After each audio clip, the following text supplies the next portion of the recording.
Good day, I'm Theodore Henry, and this is your JIS News for Tuesday, December 29.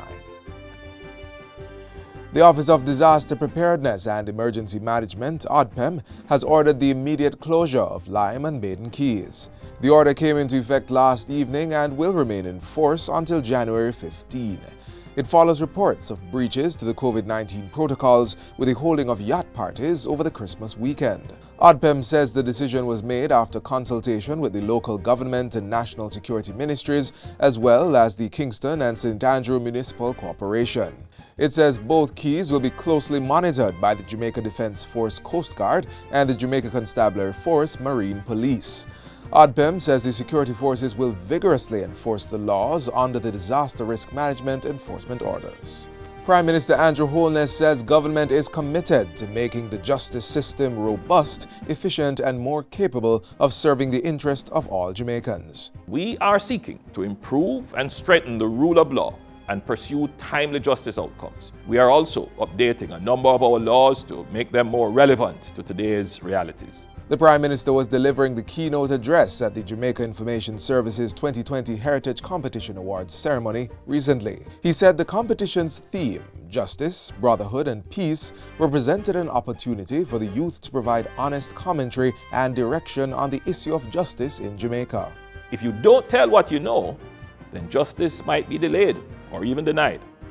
Like this woman that is depicted, we all must be ready to give the information that is required to allow justice to prevail. For the government, justice is more than fixing the courts and the penal system. Justice is doing right by our people.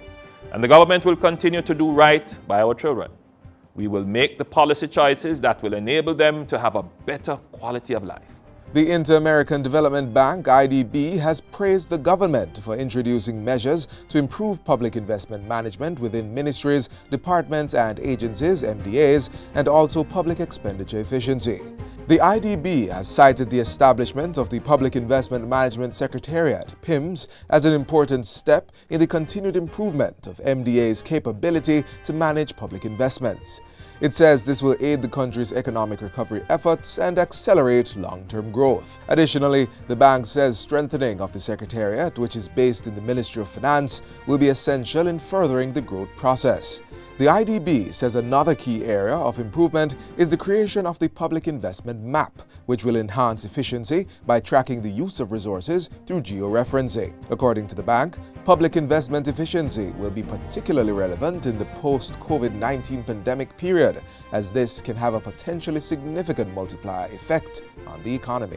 Meanwhile, government has partnered with the Food and Agriculture Organization, FAO, to continue supporting farmers through the buyback program.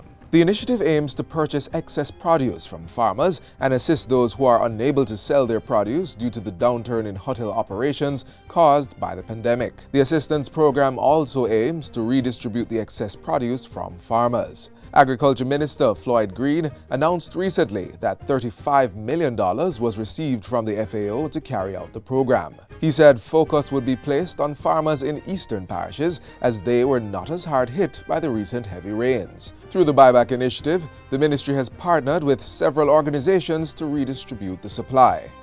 The ministry also arranged mobile farmers markets to sell the excess produce and coordinated the distribution of produce to quarantined communities for farmers who donated their excess supply. And finally, more than 5,000 calls have been received at the Rona helpline that was implemented to connect with the vulnerable amidst COVID-19. The Rona helpline senior care response was initiated at the onset of the virus. It is designed to provide non-financial support to persons over the age of 70 who are in need of critical assistance to fill prescriptions and buy groceries, among other things. Local Government Minister Desmond McKenzie says the program has benefited persons from various parts of the country. Some of the calls were just for information. Persons wanted to go to the grocery. Persons want to get medication filled. Mr. McKenzie made the statements at a recent function for the handover of devices to golden-aged homes and infirmaries. The Rona helpline is managed by the parish offices of the Social Development Commission. The Commission's staff and support teams complete requests on behalf of the needy. That's it for JIS News Today. I'm Theodore Henry. Thanks for watching.